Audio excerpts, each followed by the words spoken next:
Bienvenido a otro seminario de esto. Yo, felicitar, antes de nada, felicitar a Viviana por el gran trabajo que está haciendo ella en elaborar o obtener gente para poder dar los seminarios, que yo creo que todos en su conjunto es beneficioso para todos. De hecho, yo estuve en uno recientemente, bastante tarde para mí, porque los cambios horarios es distinto España con América Latina, pero muy interesante todos los cursos que está elaborando a través de esta vía.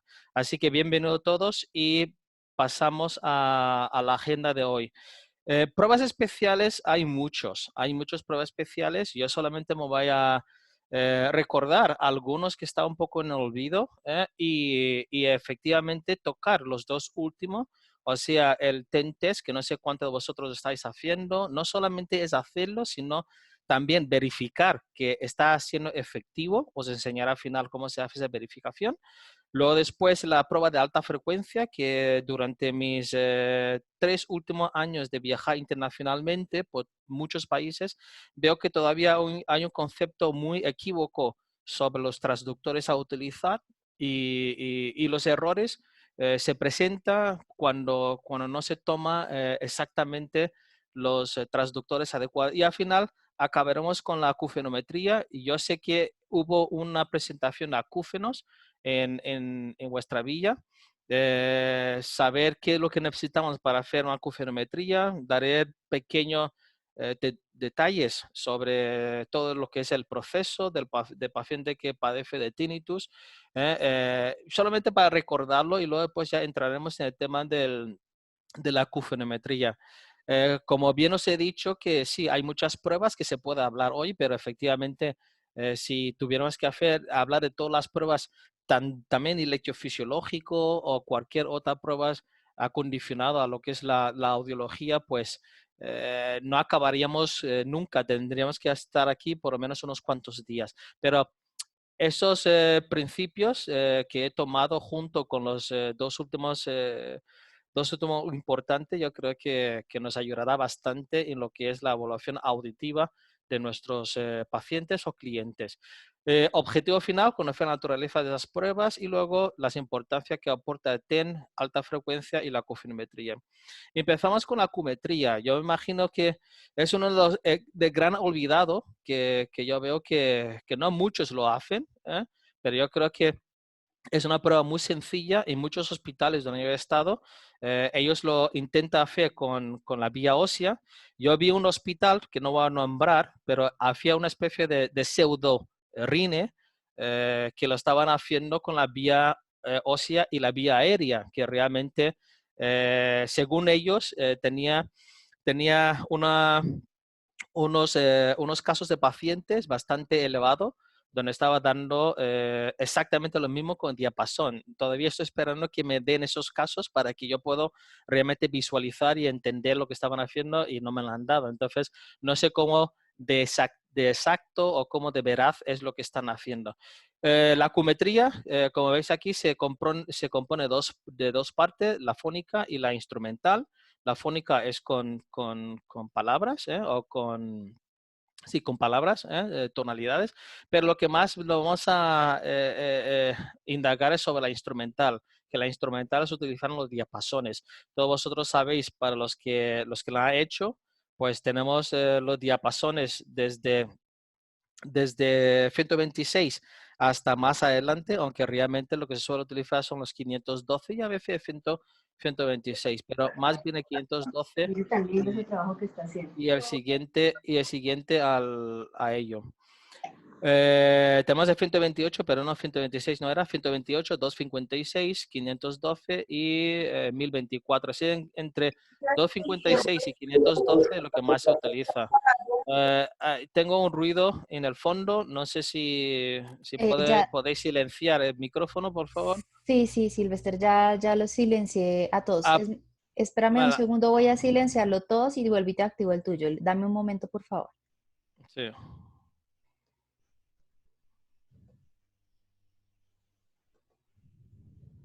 Listo, Silver, ya puedes continuar. ¿Me oyes? Sí, perfecto. Vale, perfecto.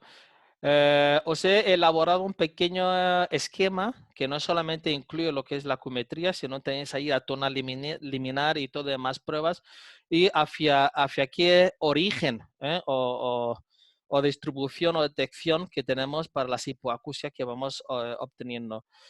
La prueba sí, sí.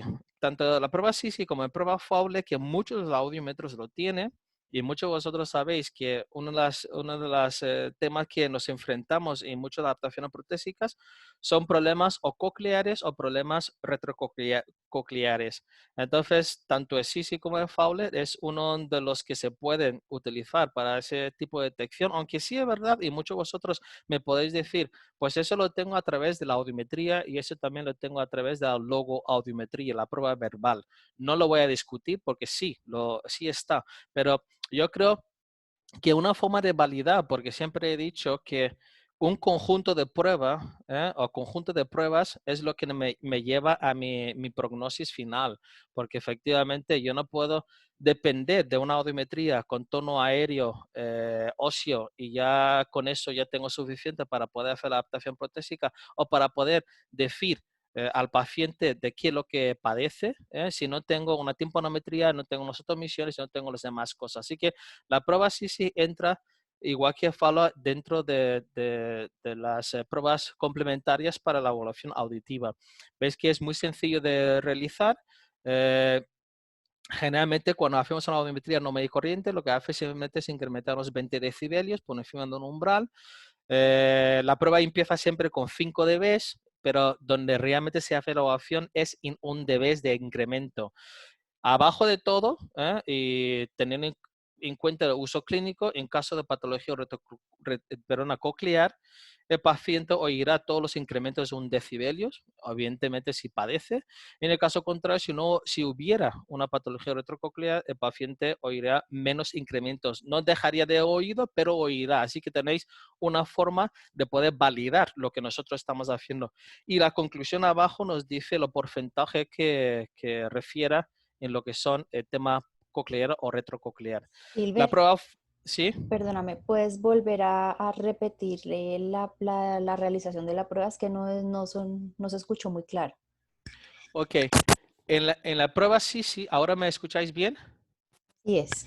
Vale, la prueba sí, sí, antes de nada lo que yo tengo que hacer es una audiometría tonal aéreo, bueno, todo lo que hacemos nosotros, o aéreo, óseo, umbrales, confort, y una vez que tengamos eso hecho, inspeccionamos cuál de la frecuencia creemos que es probable de que pudiese haber alguna patología asociada a lo que es la coclea o retrococlear.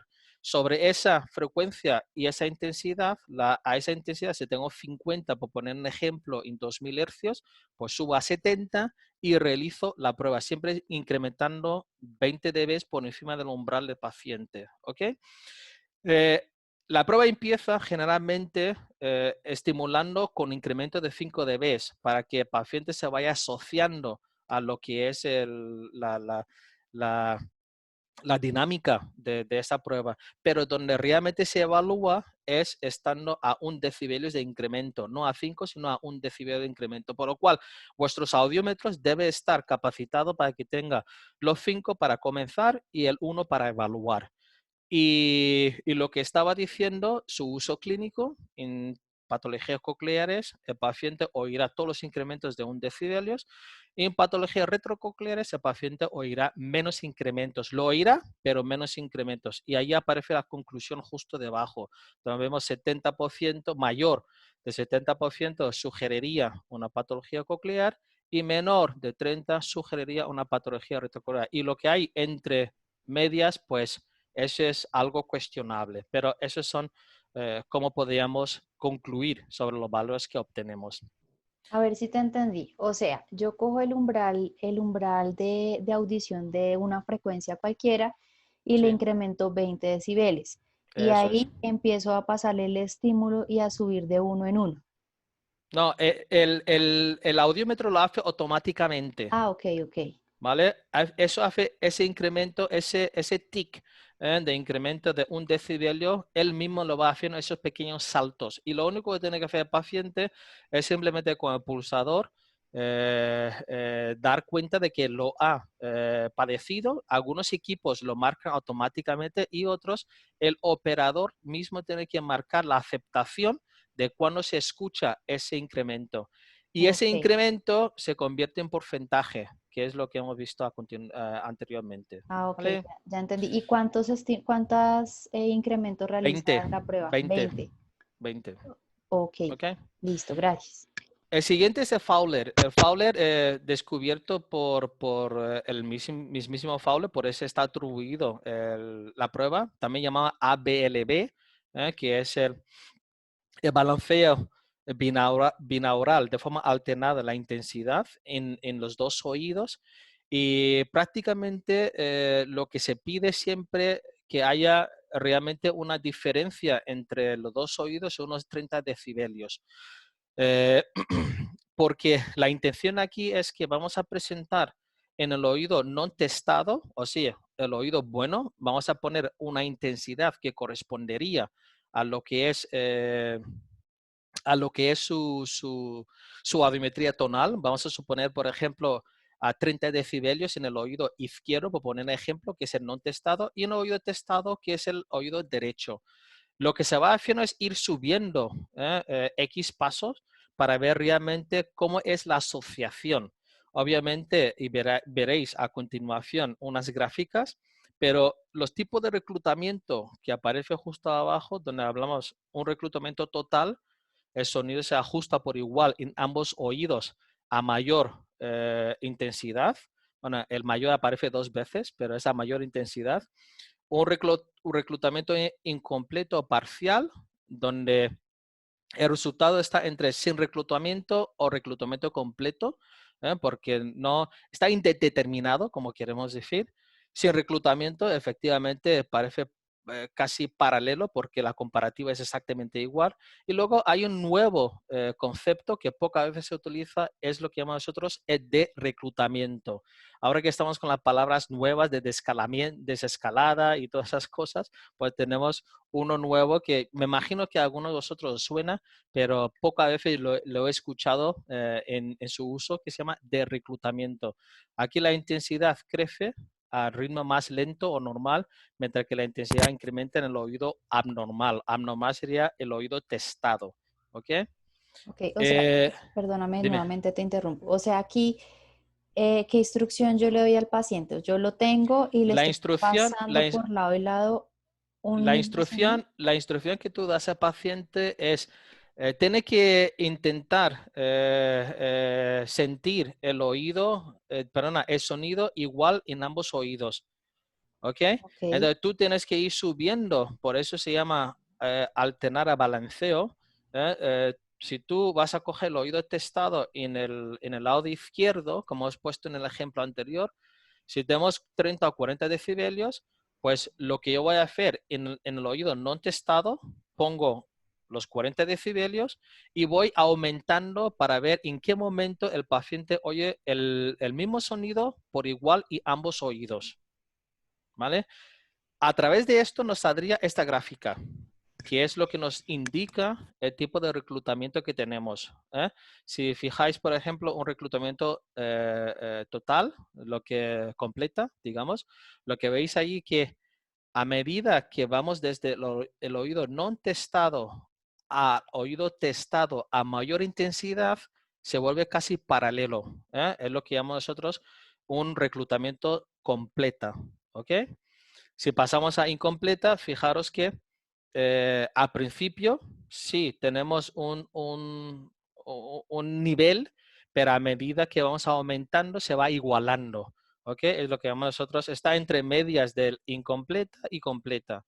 Y luego que no haya ningún reclutamiento, y si vemos entre oído testado y no testado, vemos francamente que oye a la misma intensidad en ambos oídos, siguiendo el mismo patrón, pasando de intensidades a intensidades. Y cuando pasamos a de reclutamiento, fijaros la cosa tan curiosa que sucede. Es decir, que al oído no testado, eh, hago pequeños incrementos y esos pequeños incrementos llegará a un momento que es tan pequeño, pero en el no En el testado, perdona, la diferencia es bastante interesante. ¿Ok? Entonces, tenéis gráficas como esta que sale directamente en lo que es el audiómetro, por lo cual solamente sabe interpretar si tenemos algo completo, si no tenemos o si es cualquiera de las 4 figuras que aparece ahí. Pero la instrucción es que el paciente responda en el momento que oiga el mismo sonido emitido en ambos oídos por igual. Ese es el objetivo. ¿Ok? Conclusión, pues parecido a lo que hemos dicho en el SISI, si hay reclutamiento, hay un signo de patología coclear, y si no hay reclutamiento, pues tenemos que pensar que puede ser algo retrococlear. Pasamos al siguiente de los test sencillos, que es Stenger. El Stenger, yo sé que muchos de los audiólogos o los mismos médicos lo están utilizando más, el tipo de los falseadores o el tipo de simuladores, lo están utilizando más con el equipo del potencial de estado estable o algún equipo de potencial automático, de cribado. Pero en el audiómetro, muchos de los audiómetros convencionales tienen lo que se prueba Stenger. Y a prueba Stenger se puede hacer tanto tonal o verbal. Yo tengo mucho más práctica con la tonal que la verbal. Y es muy sencilla el Stenger. Lo que se pide generalmente es que se haga una audiometría tonal aéreo. Todas las combinaciones que nosotros tenemos para nuestra audiometría. Y lo que es importante, si queremos hacer esa prueba, que hay una diferencia entre los dos oídos, es 20 decibelios. ¿Ok? Es importante. Tanto si voy a hacer la tonal como si voy a hacer la verbal. Entonces, ¿dónde está el truco aquí? Pues si entra el paciente, el típico paciente o cliente que puede entrar por vuestra consulta, donde está intentando reclamar una indemnización al Estado o a cualquier otro sitio porque dice que tiene una pérdida auditiva y que tiene una pérdida auditiva. Entonces, realmente el Estado o la compañía puede enviar a cualquiera de vosotros para que vosotros podáis evaluar si realmente ese paciente tiene una pérdida auditiva o lo está simulando simplemente. Así que en este caso, ¿qué es lo que hacemos después de haber hecho la audiometría? Pues lo que hacemos simplemente es al mejor oído sumamos 10 sobre el umbral y al peor oído lo restamos 10. Y el objetivo simplemente es que lo vamos a presentar. Y además, esto se presenta de forma simultánea. No se presenta por un lado y luego por otro lado, sino los dos a la vez. En todos los equipos que llevan la prueba Stenger, tiene que ser de forma binaural. Porque el objetivo es saber hacia qué lado el paciente está padeciendo ese sonido. Entonces, ¿cómo lo interpretamos? Obviamente, si el paciente realmente tiene una pérdida en el oído peor, oirá el estímulo por el oído mejor y efectivamente responderá a la presencia mismo y en consecuencia tenemos lo que se llama un Stenger negativo. Pero si el paciente realmente no tiene pérdida auditiva en el oído peor, oirá solamente el tono presentado en el peor oído, la que hemos quitado 10. Por lo cual, ese es lo que llamamos nosotros un Stenger positivo. ¿Ok? Entonces, ¿veis? Son las 3 pruebas o las 4, la acumetría que hemos empezado, el SISI, el Fowler y Stenger, pruebas muy, muy sencillo que todos los audiómetros al menos lo deben llevar. Sabéis también que para hacer la prueba Weber, con los audímetros también se puede hacer, que solamente escoger lo que en vez de diapasón, para lo que no tiene diapasón, el diapasón sería ideal, pero si no tiene diapasón, pues coge la vía ósea, colocarlo en lo que es el centro de la frente y luego en 500 o en cualquier frecuencia, generalmente yo recomendaría 500, pero se puede hacer en múltiples frecuencias, ver hacia dónde lateraliza el sonido. La tabla que pasé antes lo podéis rescatar otra vez para entender francamente cómo funciona. Eso sería en el caso de he intentado simular un paciente que estaría falseando y poder hacer la prueba. ¿Okay? Y pasamos a lo que es el test. Me imagino que muchos de vosotros habéis escuchado sobre la prueba TEN.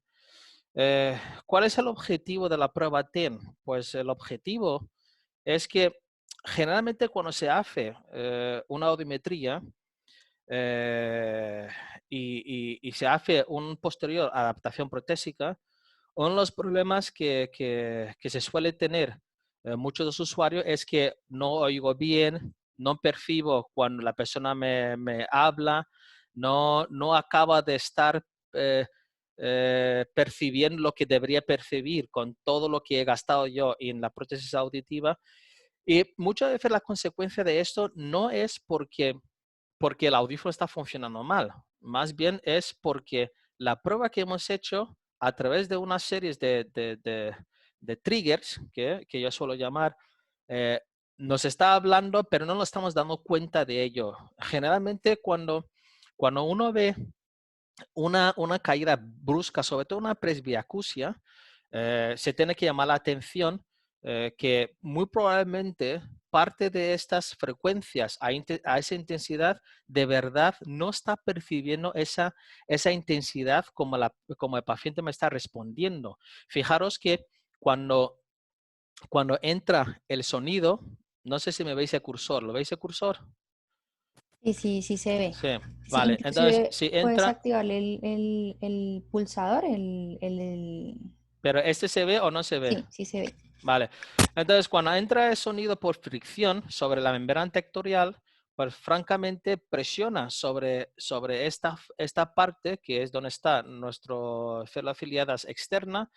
Y esta fricción, que generalmente todos nosotros sabemos que tiene una hilera de unos entre 20.000 y 30.000, y las internas que tiene entre 2.000 o 3.000, o quizás un poco más. Entonces, a través de esa fricción y ese bombeo, pues van enviando la información eléctrica, que es lo que necesita la interna para poder llevarlo de una forma más adecuada a lo que es el córtex.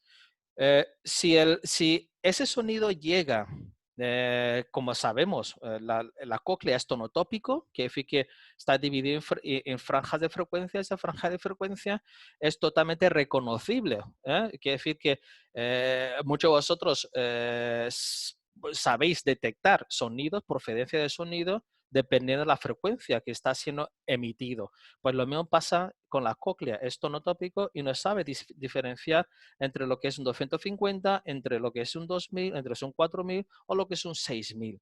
Entonces, si esa franja de la cóclea que está siendo bombardeado, alguien ha empezado con una anotación, que veo que aparece una raya roja allí. Si empieza este bombardeo de sonido o intensidad, obviamente no sabemos si realmente el paciente me está percibiendo el sonido en los 2000, si estoy explorando en 2000, o realmente me está percibiendo el sonido en las frecuencias adyacentes a lo que es el 2000. Y ahí viene el gran problema, porque efectivamente si el audífono o la prótesis está programado para esta frecuencia, no es para nada útil y consecuencia, obviamente, el paciente rechaza el uso de lo que es la prótesis. El TENTES ha tenido dos modalidades. Uno de ellos fue el TENTES SPL, luego después se evolucionó a TENTES HL.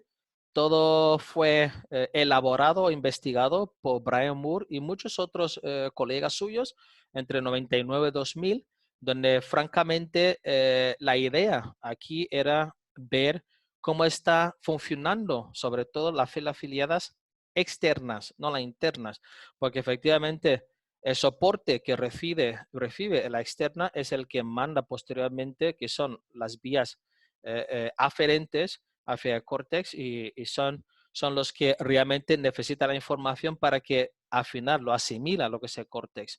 Entonces, si os fijáis, en esa fotografía, veis en la parte de arriba, tenemos afiliadas externas e internas sanas, pero si fijáis en la parte de abajo, fijaros que con la edad, con la exposición de ruido, con los ototóxicos, con muchísimas cosas, esas células se van padeciendo.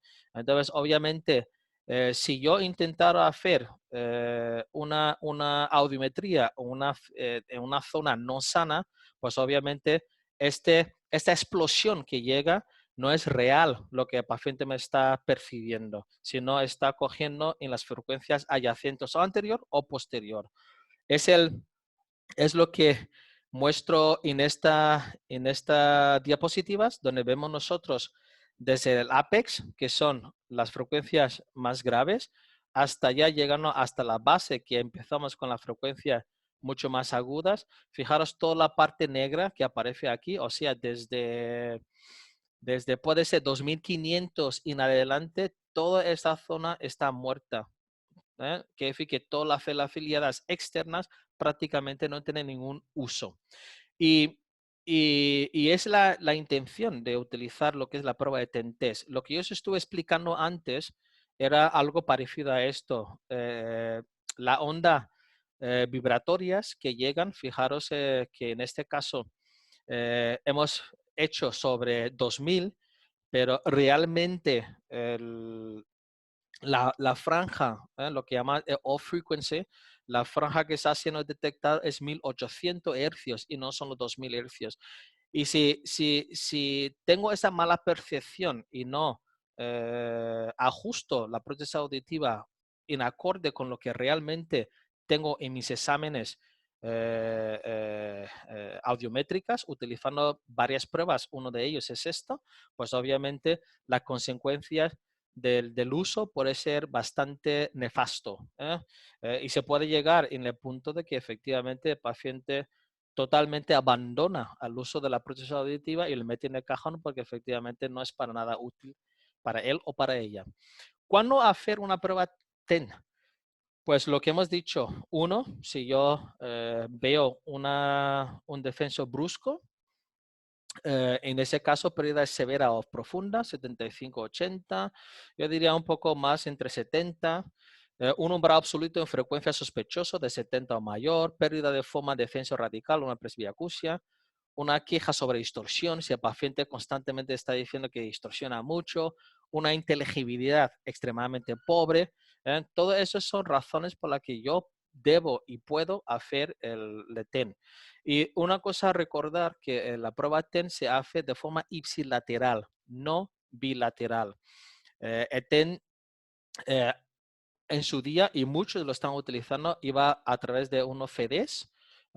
Ahora muchos de los audiómetros lo tienen incorporado, por lo cual no haría falta disponer de un FED, sino a través del mismo funcionamiento de la configuración del audiómetro, pues tenemos disponible lo que es el TEN-TESS.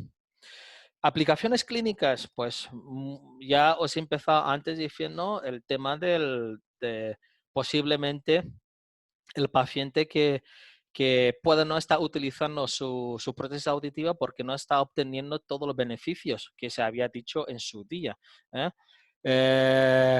Y lo que he puesto aquí, adaptación protésica, paciente con zona muerte de alta frecuencia, incorporar transposición, realmente es uno de la revolución que hay con el uso de, ahora que he detectado que efectivamente el paciente tiene una patología en esa frecuencia, que realmente no es la frecuencia donde realmente está escuchando, pues ¿qué hago? Y por eso está la revolución de muchos de los fabricantes de hoy en día en lo que se llama transposición frecuencial, la compresión frecuencial, la traslación frecuencial, tropecientos mil nombres, pero lo que en realidad quieren hacer es que el paciente que no puede estar oyendo o escuchando en 2000, que ahora transfiere esta frecuencia a los 1800, donde realmente hay que rehabilitarle para que se vuelva a escuchar a esa frecuencia.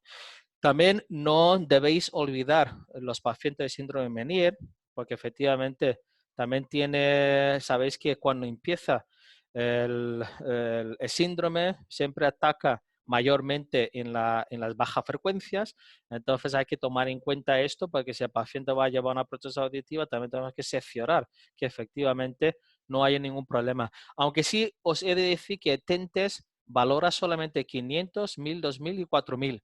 no valora por debajo de 500. Entonces, si queréis ir a 250, olvidad de ello, pero sí podéis hacer en 500 y 1000, que ya estamos próximo a lo que es baja frecuencia y medias. Así que esos son las aplicaciones clínicas que podemos incorporar o tener para el TEN. En este caso, por ejemplo, os he puesto un ejemplo donde podemos ver de 1000 a 8000.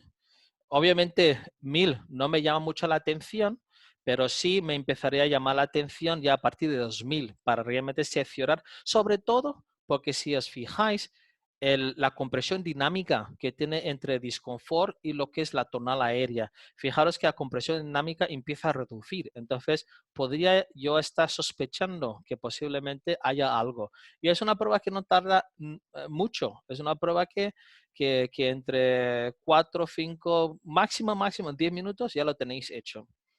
¿Cómo se procede? Pues antes de nada, hacer una audiometría convencional. Esos son los equipos que yo utilizo, que es lo que aparecen aquí. Se selecciona el test dentro de la modalidad del equipo, la frecuencia que queremos evaluar y luego se hace el ajuste. Y fijaros cómo se hace el ajuste.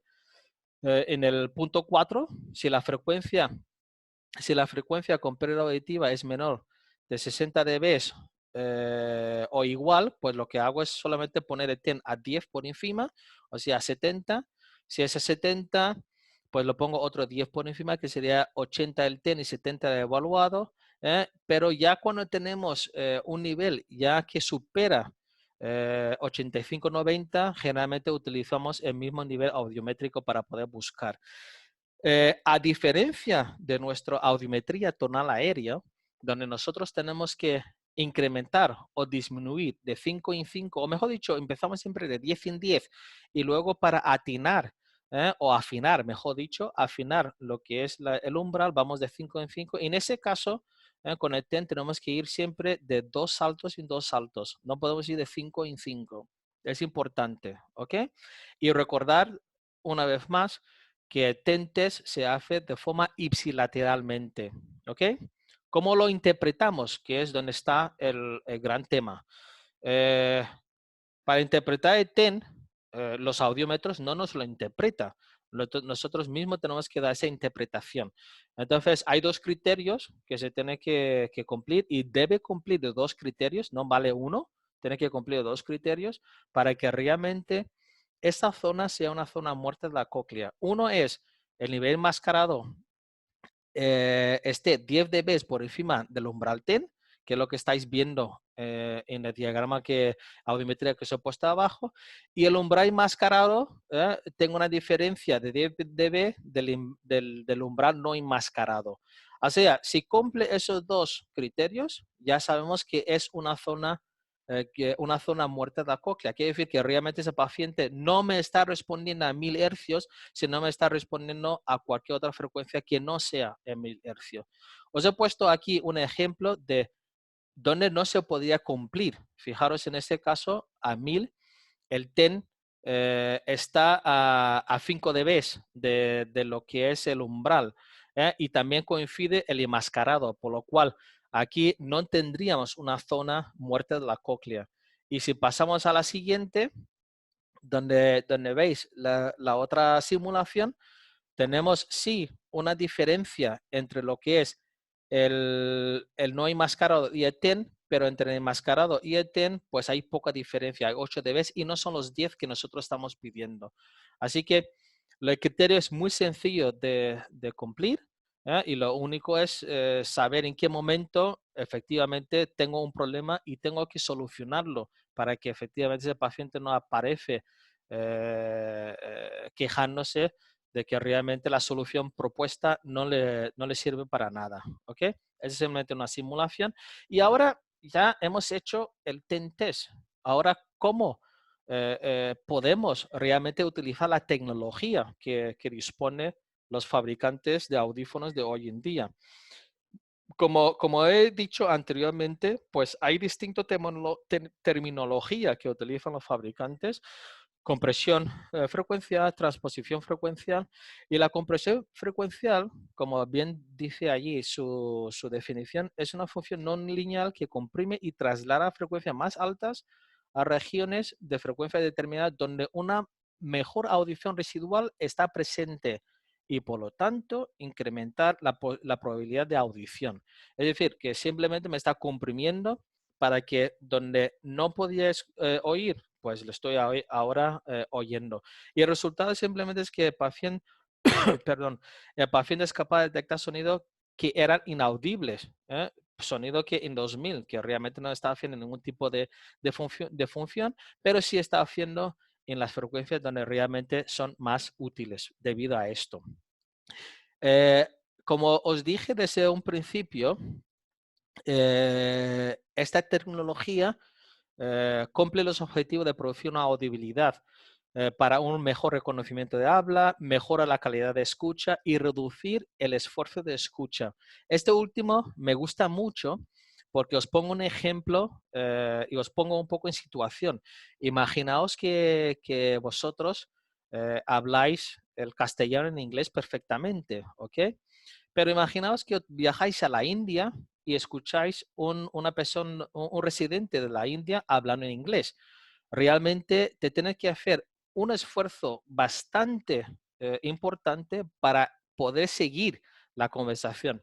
Aunque sí sabemos que el cerebro prácticamente rellena huecos donde no entendemos lo que está diciendo, pero el esfuerzo es importante. Entonces, imaginaos en el caso de ese paciente llevando la prótesis auditiva, donde ese 2000 no le está sirviendo para nada y tienen que hacer un verdadero esfuerzo para que realmente entienda qué es lo que está diciendo en una frecuencia que realmente no corresponde a lo que es la amplificación, lo que necesita. Los diferentes tipos que existen, yo he encontrado algunos nombres, me imagino que habrá unos cuantos más, pero están la compresión frecuencial, la transposición frecuencial, la deformación a voltura espectral y justo debajo pues son algunas de las casas que estoy seguro que están en vuestros países y que lo llevan. Y una vez que tenga el, este ajuste ya hecho para necesidad de mi paciente, pues obviamente yo necesito comprobar que está siendo efectivo. Se necesita un equipo de oído real y también un analizador. Uno de los dos. Yo diría los dos. Y aquí el objetivo es que una vez que hemos hecho ya la audiometría tonal aérea, o toda la audiometría que tenemos que hacer aérea, óseo y disconfort, pues lo que vamos a hacer es ahora hacer la adaptación protésica a través del oído real. Y en el oído real, eligiendo cualquiera de los datos prescriptivos, que serán los DSL, procedo a utilizar esta verificación con mi oído real. Y el objetivo final aquí es intentar utilizar esos dos sonidos que es parte de ISTS, que como muchos de vosotros sabéis, dentro de la adaptación del oído real, ese sonido más que asemeja a lo que es la conversación humana. ¿Ok? Entonces, lo que se trata aquí es que saquemos dentro del ISTS la S y la SH, el sh y es, para que se pueda ajustar de forma adecuada a lo que necesita el paciente y ver realmente que está siendo efectivo. Pero antes de comenzar, hay varias cosas que hemos de tomar en cuenta y eso es muy importante porque efectivamente no todos la tecnología que puede llevar un audífono puede ser satisfactorio para un paciente. Por eso tenemos que probar, dependiendo efectivamente del tipo de tecnología que se utiliza, cuál se puede ser mucho más beneficioso para este paciente o qué solución podemos dar. Por eso, una de las cosas es, antes de nada, verificar el ajuste en general, comprobar la verdadera salida adecuada de la alta frecuencia, usar los objetivos prescriptivos válidos, lo que hemos dicho, lo que son los de NAL, DSL. Yo no estoy utilizando los del fabricante, sino lo que son válidos. Eh, Y una vez, pues, sacar esa señal audible, la S o la SH. Y también es importante considerar quiénes son los candidatos apropiados para ese tipo de adaptación, porque como os he dicho, no todos son susceptibles de poder estar adaptado a ello. Ese es el comienzo. Yo me he hecho ya mi audiometría, eh, yo me he hecho mi ajuste vía REM y lo que voy a hacer sobre el sonido 65, que es lo que me interesa, es intentar programar mi audífono con su tecnología o mi prótesis auditiva con su tecnología de transposición frecuencial o compresión frecuencial a lo que realmente necesita, porque sé que la frecuencia, por ejemplo, el de 3000 o de 4000 no son nada útiles. Entonces, hay una terminología que llama frecuencia de salida de máxima audibilidad. En inglés es mouth y yo le he cambiado y yo le he llamado Fishma. Así que lo que se trata aquí es intentar localizar dónde está el límite inferior y el límite superior de esa pérdida auditiva. Y como bien explico aquí, en el límite, perdona un segundo, que puedo... En el límite inferior, aquí, ya tengo el cursor. En el límite inferior, yo tengo que buscar justo en el punto donde el sonido, digamos, el sonido que estamos utilizando para adaptación, que bien puede ser, en ese caso se utiliza ELTAS, pero se puede utilizar ISTS, en el momento en que cruce el umbral audiométrico mi paciente. Entonces, si veis aquí justo en esta parte, el nivel mínimo, ¿eh? Donde cruza lo que es la audiometría con el ajuste que hemos hecho. Y luego la parte superior, si utilizo adaptación percentil, que es lo que aparece aquí, el percentil superior y el percentil inferior, pues justo en ese momento donde ese percentil llega al punto de la audiometría. Así que aquí tengo mi frecuencia de salida de máxima audibilidad, donde yo puedo comprimir esas audibilidad de frecuencia dentro de esta zona. Primer paso, ya tengo localizado. Ahora lo que tengo que hacer es extraer lo que es la S, que en muchos de los equipos que, bueno, yo no sé si en muchos, pero en el que yo utilizo, que es el FreeFit, ya lleva un protocolo donde efectivamente aparece la S y la Sh, donde simplemente tengo que protocolizarlo, la S apagado, quiere decir, la función de transposición o compresión frecuencial no está activado, y cuando está activado, ver realmente el efecto que tiene. ¿Qué es lo que pasa en este caso? Fijaros en ese caso, el, está activado, pero no está dentro de pico. Y yo tengo que llevar este pico dentro de la franja de máxima audibilidad, que es el objetivo de esto. Entonces, a través de pequeños ajustes o pequeños clics, pues lo que estoy haciendo simplemente es llevarlo lo más próximo que pueda. Fijaros que un pequeño ajuste más, ya lo estoy trayendo y ya por fin, a través de uno, dos o tres o quizá cuatro clics, pues ya he traído el objetivo. Quiere decir, las palabras S, las fricativas, generalmente son esos que normalmente hace más rin rin, como como quien dice, y, y eso puede ser lo máximo a que podemos nosotros llegar. Realmente lo máximo y lo óptimo en este caso. Siguiente paso ya es eh, eh, eh, ajustar con la otra fricativa que es la sh. Entonces, esto, lo importante de ello, que también lo lleva, perdón, también lo lleva configurado dentro de la metodología o el protocolo del FreeFit, ¿eh? El hecho de que yo puedo desarmar la siguiente parte de lo que es el fonema que yo tengo aquí, en este caso es el sh. Y lo que yo tengo que conseguir, y como dice aquí, el objetivo es obtener un pico y un hombro. Así que yo tengo el pico que coincide y el hombro no tiene que estar pegado a lo que es la palabra S.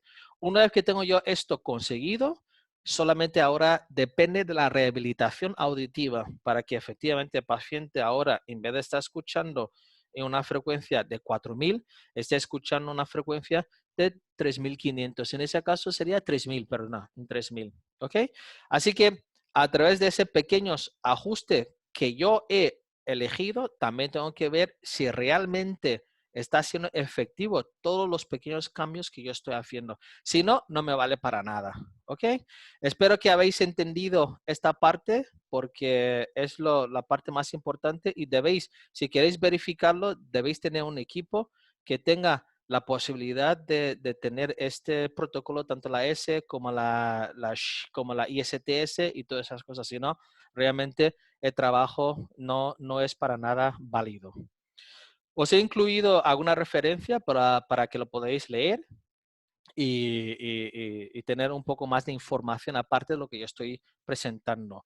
Eh, no sé cómo más de tiempo, No, Violeta. está ¿Está tranquilo, bien? todo bien, sí. Vale. Muy bien. Entonces pasamos a lo que es la prueba de alta frecuencia. A ver, yo después de 20 años en esto, bueno, yo puedo decir más bien de 20, 18, porque mi historia es un poco curioso, como ha dicho Viviana, que yo soy ingeniero y a la vez audiólogo, una buena combinación realmente para mí es bueno. Y yo empecé desde abajo de todo, empecé con fabricando audífonos, por lo cual cuando ya después de 2 años de fabricarlas, de sacar lo máximo que se puede hacer y potencial, justo entré en la época de pasar de la analógico, de los prótesis analógicos a los digitales. Así que realmente fue un boom.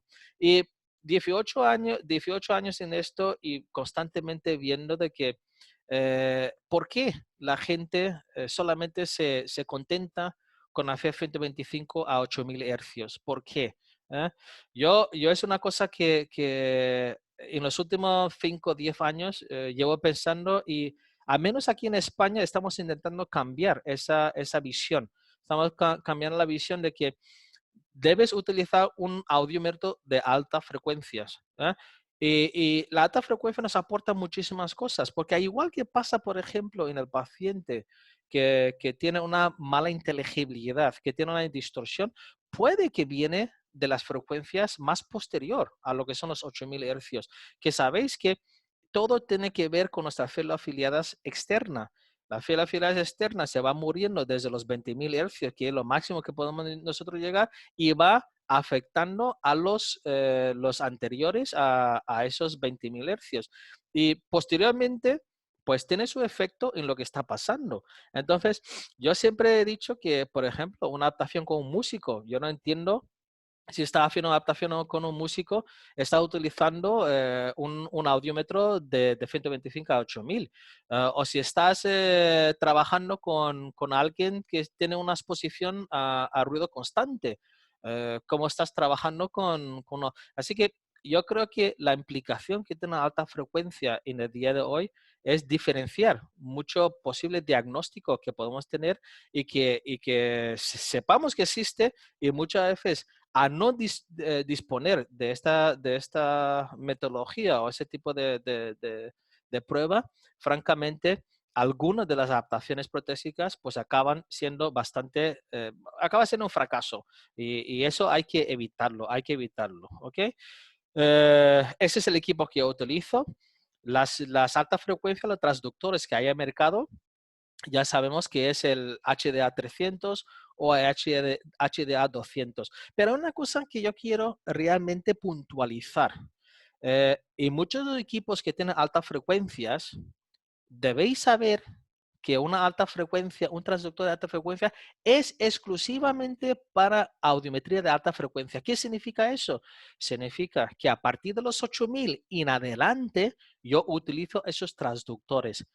Jamás utilicéis esos transductores de alta frecuencia para hacer evaluaciones de 125 hasta adelante, porque yo sé que los viajes que yo he hecho y veo en muchos gabinetes, que he visto, mejor dicho, en muchos gabinetes, que en el caso del equipo que yo utilizo, que algunos de vosotros lo tenéis, pues tienen los 3 transductores, la inserción, el HDA, el HDA 300 y el TDH 39. Y el TDH 39, francamente, no lo utilizan porque dice, ¿para qué voy a, si tengo dos aéreos, por qué voy a utilizar el TDH 39? Utiliza alta frecuencia. Error, error. No se tiene que utilizar la alta frecuencia porque si fijáis en ese diagrama, que la importancia de utilizar los transductores según su prueba de evaluación, si os fijáis en esto, fijaros la sensibilidad que está dando la HDA 200 y la HDA 300. Fijaros, lo último, pues fíjate lo sensible que es. No empieza a ser tan efectivo hasta que no pasamos de los 2000. ¿Ok? Inclusive cuando ya empieza a ir a los 4000, 8000, vuelve ligeramente sensible. Pero lo que más me llama la atención es esto. Os cuento una anécdota. Un hospital que tenía alta frecuencia y tenía TDH 39, también optaron por utilizar solamente el HDA 300. Y un buen día me llama y dice, oye, algo pasa con el audiómetro. Y yo dije, ¿qué pasa con el audiómetro?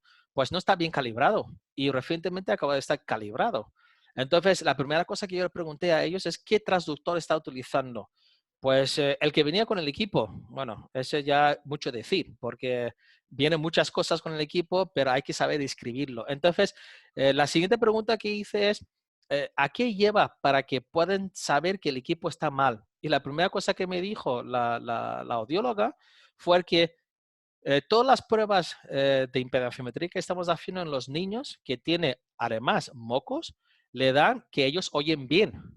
Entonces yo dije, acabáramos. Entonces yo dije, pues puede ser que está utilizando el transductor de alta frecuencia y por eso te sale todos los niños sanos, cuando realmente los niños a través de la impedanciometría estás viendo que es totalmente plano o porque hay líquido y que no debería, es una conductiva, por lo cual, ¿por qué tiene que salir normal? Y efectivamente, desde ese momento ya entendieron y yo quería enseñar esto a vosotros para que entendáis que es importante utilizar los transductores que realmente corresponden a la frecuencia que nosotros estamos evaluando. No mezclamos, no tenemos que mezclar los transductores, sino utilizar de forma adecuada, porque cada uno nos dice las partes que nosotros estamos evaluando. Indicaciones y utilidades prácticas para la audiometría de frecuencia, de alta frecuencia. Pues lo que hemos dicho, detección de alteraciones mayores, precocidades que se producen en frecuencias agudos en algunos casos. Los umbrales auditivos de la zona, cómo van evolucionando, herramienta de investigación, lo sé. Y efectivamente un procedimiento clínico para monitorización del paciente expuesto a situación potencialmente daño para el oído interno, que bien puede ser el ototoxicidad o bien puede ser el ruido. Un caso que me llamó mucho la atención es sobre la precocidad en la presbiacusia. Un chico, yo no pongo el nombre, un paciente joven de 17 años que tenía efectivamente una precocidad, una audiometría dentro de los límites normales, pero cuando vas a evaluar lo que son la alta frecuencia, sorpresa, se queda en 11.000 hercios. Cuando realmente este niño, en teoría, debe llegar a 17.000 hercios, no 11.000. Y eso es un tema a tomar muy en cuenta, porque efectivamente vemos que cumple dentro de los límites, pero realmente las consecuencias vendrán después. También pasa en los traumas acústicos, que lo hemos dicho, expuesto a mucho ruido. Los pacientes con acúfenos, exactamente igual. Los acúfenos, su aparición en la frecuencia depende un poco del daño que ha surgido o que ha producido, pero bien puedes encontrar acúfenos en 8000. Yo tengo mi acúfeno lo tengo en 8000. No es un acúfeno constante, sino va y viene, y generalmente cuando estoy bajo estrés, pero quitando esto, lo demás es sencillo. Entonces, todos esos casos, como veis aquí, no he puesto lo último que se suele utilizar y se suele definir que yo tengo o yo debo tener una alta frecuencia para ototoxicidad. No, no es solamente para eso. Tenemos casos anteriores donde sí podemos elaborar y entender qué es lo que está pasando. Yo os he puesto En el caso de los ototóxicos, aquí es un caso cogido de un libro, donde veis ahí un paciente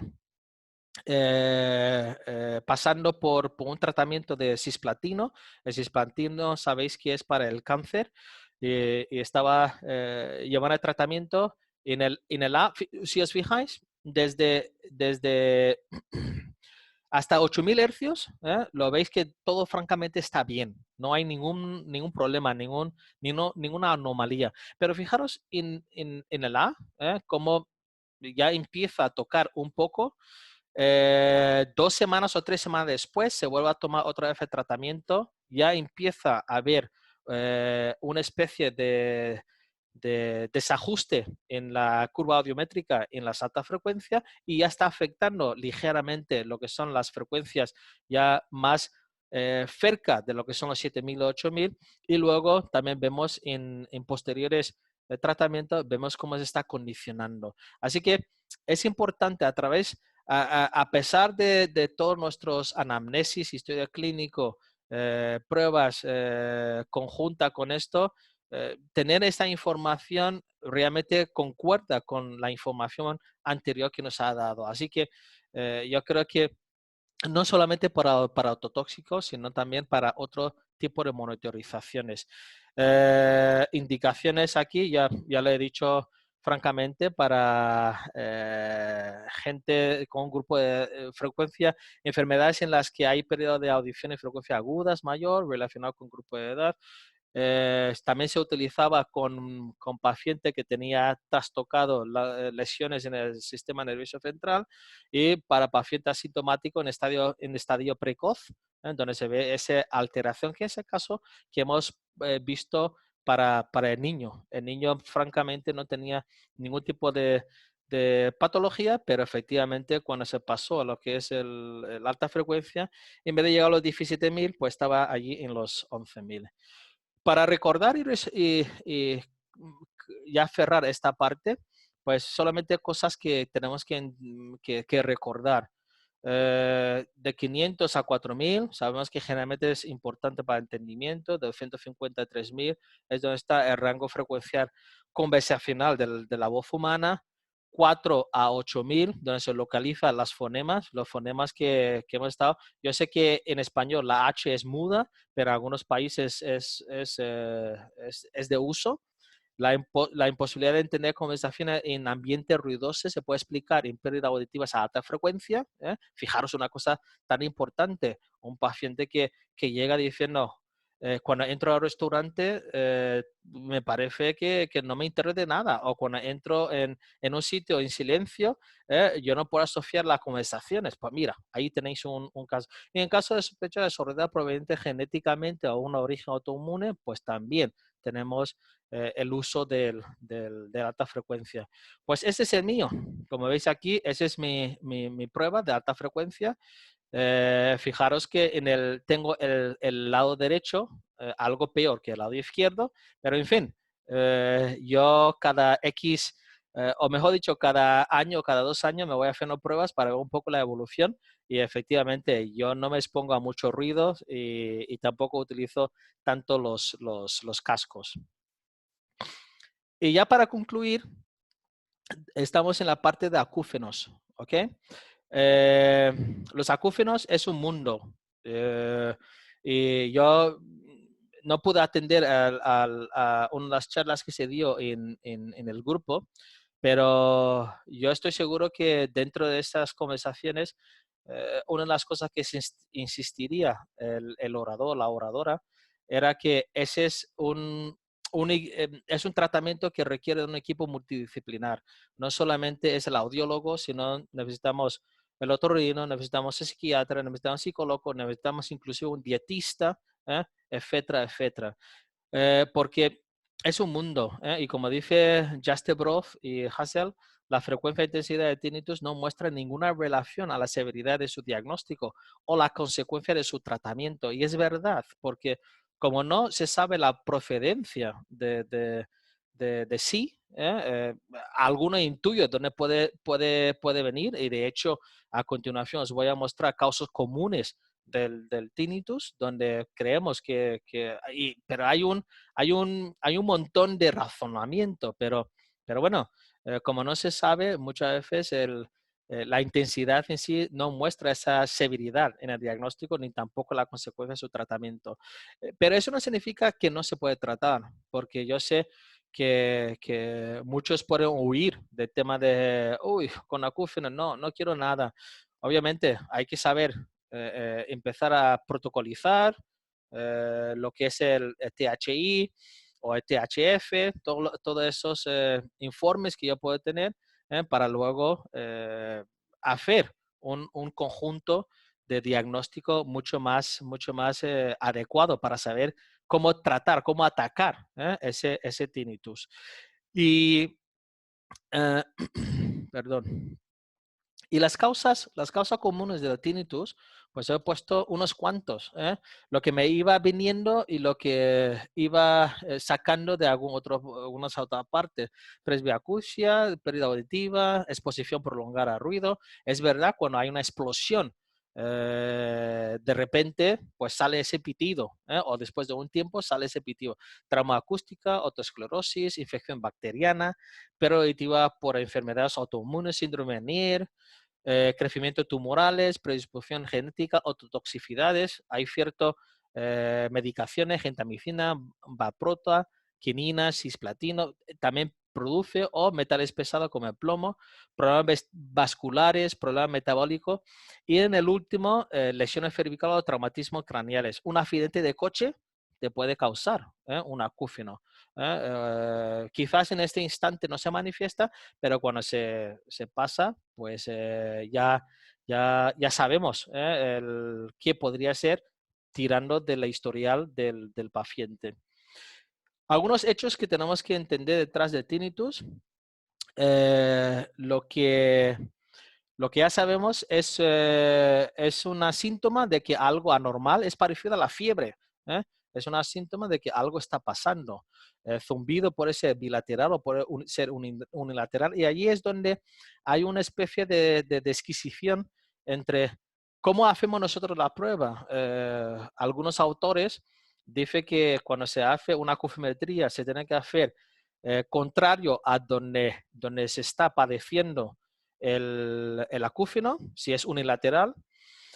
Algunos dicen que debes hacer el mismo lado donde se está haciendo y si es bilateral, coger el mejor oído para poder hacer la evaluación. Yo sinceramente creo que se debería hacer el mismo oído, en el mismo oído donde está, porque si un paciente padece de acúfeno, tiene memoria de saber cuál es el grado, mejor dicho, cuál es la intensidad, cuál es la frecuencia, y si en ese instante lo tiene, mejor todavía, porque podemos poner la inhibición residual para ver un poco cómo condiciona el ruido enmascarante contra lo que es el acúfeno. Entonces, lo que hemos dicho, hay estudios que reportan mayor índice de presencia de tinnitus en fumadores, así que ojo los que fuman mucho, lo siento, y los que tienen trastornos temporomandibular, los que hacen bruxismo cuando están con el tema o desajuste en sí de lo que es el mandíbula.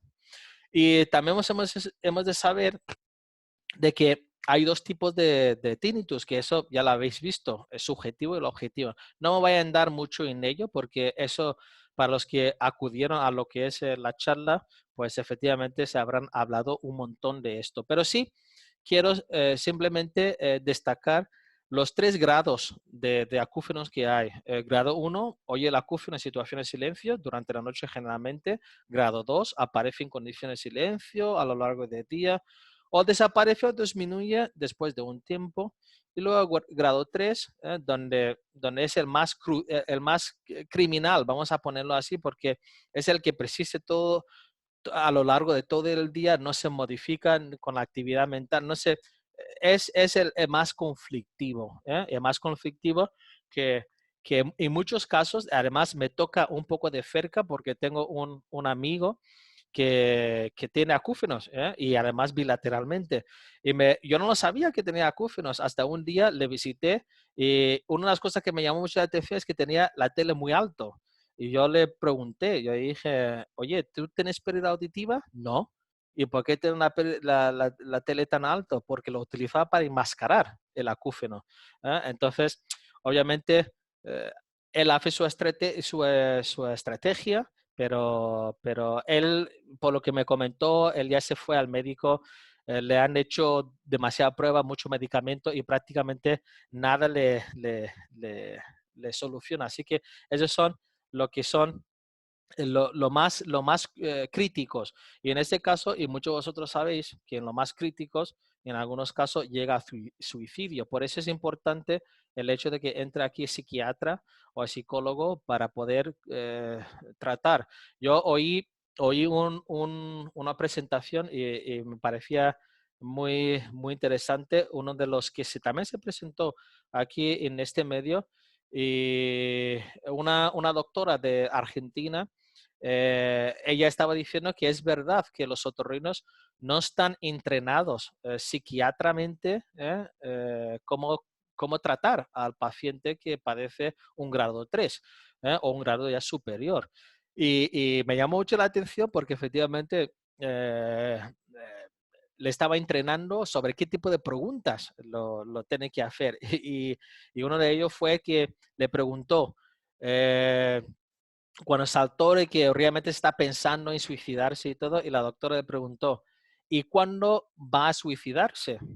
¿Y dónde va a suicidarse? Y inmediatamente cuando la persona ya contesta con estas respuestas, automáticamente hay que poner la mano de un psiquiatra para ver cómo conlleva ese tema. Y a propósito de la acufenometría, una vez que sabemos toda la historial, pues nos permite clasificar la característica de ese acúfeno, nos permite evaluar a qué nivel lo padece o cómo lo percibe. También nos ayuda a confeccionar un protocolo en base a futuras mejoras, a fluctuaciones. Nos conciencia sobre la realidad de la situación para poder tener una información para luego compartirlo en este ambiente multidisciplinar que yo os he contado, porque efectivamente ese tema no solamente se tiene que quedar en manos de audiólogos, sino tiene que estar en manos de muchos otros profesionales y nos ayuda a identificar los pacientes que prefieren otro tipo de ayuda. Es el caso que he comentado de que efectivamente tiene un grado ya superior y es mejor esté en manos de un psiquiatra en vez de que esté en manos de un audiólogo o inclusive un otorrino. ¿Ok? Y siguiendo con propósitos de más, ayuda en un estudio audiológico, ver visible un poco el uso de la alta frecuencia y luego los seguimientos que tenemos para ver si hay una especie de audición o pérdida auditiva asociado a lo que es lo que es el acúfeno. Y hablando de pérdida auditiva, es curioso, pero ese es alguno de los mitos que muchas veces quizás el mismo paciente dice, no, ese tinnitus es el que me está causando la pérdida auditiva, no tiene que ver una cosa con otro. Hemos visto un poco la procedencia, si tiene una pérdida auditiva, tiene una pérdida auditiva, pero el tinnitus está asociado a esa pérdida auditiva. Y obviamente tenemos que condicionar los dos. La prótesis auditiva para que me ayude con mi pérdida auditiva y algún tipo de simulador o lo que fuese para poder mermar el tinnitus. Obviamente, si tengo el audífono, como hemos dicho y habéis visto, el símil que puse con el amigo, sube el volumen, por lo cual se enmascara el tinnitus. Así que, obviamente, en muchos de los casos, en el uso de la prótesis auditiva, también estamos enmascarando lo que es el tinnitus. La prótesis auditiva podrá empeorar mi tinnitus, es absolutamente falso. Y una de las cosas que lo que he dicho, si está el paciente con, con pérdida auditiva, detectamos la pérdida auditiva y sepamos cómo tratarlo, aparte de también cómo adecuar ese grado de tinnitus para el tipo de tratamiento, quizás el dietista mismo, quizás el psicólogo, quizás el audiólogo mismo se puede dar una especie, porque hay muchos apps hoy en día que se puede utilizar. De hecho, el otro día leyendo, oí que hay almohadas vibratorias, almohadas que vibran con sonido un poco más agradable para que pueda atenuar el grado de tinnitus. Para comenzar la evaluación, lo primero que necesitamos es un audímetro de 2 canales totalmente independiente, que disponga de tono puro, ruido de banda estrecha, amplia, dispone de alta frecuencia, es importante porque no lo podréis creer, veréis el mío, que francamente está dentro de las frecuencias normales estándar, pero en un hospital vi uno que estaba en 14.000 hercios. Me llamó mucho la atención porque tampoco es que hago muchos pacientes, hago lo que a mí me refieren para que mire, para que me dé mi opinión, pero nunca había visto yo uno tan prolongado. Y realmente la primera cosa que dije al hospital es que podría hacer una alta frecuencia para ver un poco cómo está, por si acaso. Todavía estoy esperando. Resolución de un hercio, incremento de 1 decibelios, una prueba de confusión de octava. Lo que se suele decir es que comparamos frecuencia, comparamos intensidades y antes de nada, pues nuestro historial clínico, que aquí no me voy a entrar porque eso lo sabéis de sobra. Tenemos que identificar la tonalidad, la sonoridad y la cantidad de nivel de enmascaramiento. En una presentación que hice yo hace tiempo, alguien me preguntó, ¿por qué has puesto una timpanometría en la evaluación de tinnitus? Pues habéis visto la causa. Algunas causas puede ser una autoesclerosis.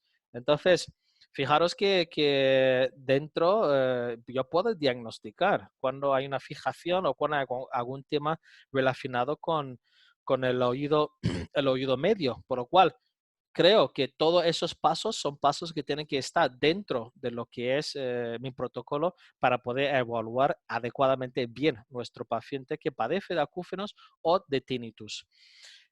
Sería una pantalla parecida a esta, lo que está aquí. En ese caso es del equipo que utilizo, que es más Synastera, donde aparece la pestaña de tinnitus y donde francamente la indicación a través de cada una de las barras que es lo que estoy utilizando. Pero antes de esto, yo tengo que empezar con lo que se llama los cuestionarios. En este equipo, sí es verdad que tenemos algunos cuestionarios, pero sí podéis conseguir algunos. Yo he conseguido algunos de algunos amigos y otros haciendo una investigación por internet puedo conseguir y pues vosotros podéis protocolizarlo, podéis y marcarlo con vuestro logo y darlo al paciente cuando está en la sala de espera para que vaya rellenando y antes de que pase a ser evaluado, pero ya tenéis más o menos vuestra evaluación sobre el formulario que ha rellenado. Hay 3 tipos, aunque realmente en el equipo que yo utilizo solamente tiene THI, que es el inventario de discapacidad de tinnitus, y es algo parecido a esto. Como veis ahí que aparece unas cuantas preguntas y luego aparece la graduación, aparece el nivel. Si tengo un grado 5, pues obviamente es un tratamiento catastrófico porque efectivamente me da una puntuación de 78 a 100.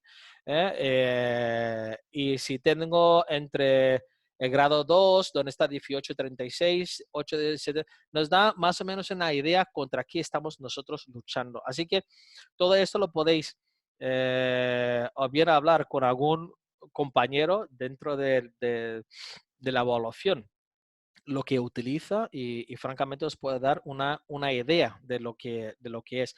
El inventario de discapacidad de tinnitus es el que actualmente está en equipo, esa sería la visión de ello, así que es muy parecido al formulario que tenemos, se puede imprimir, ponerse el logotipo y luego dar al cliente.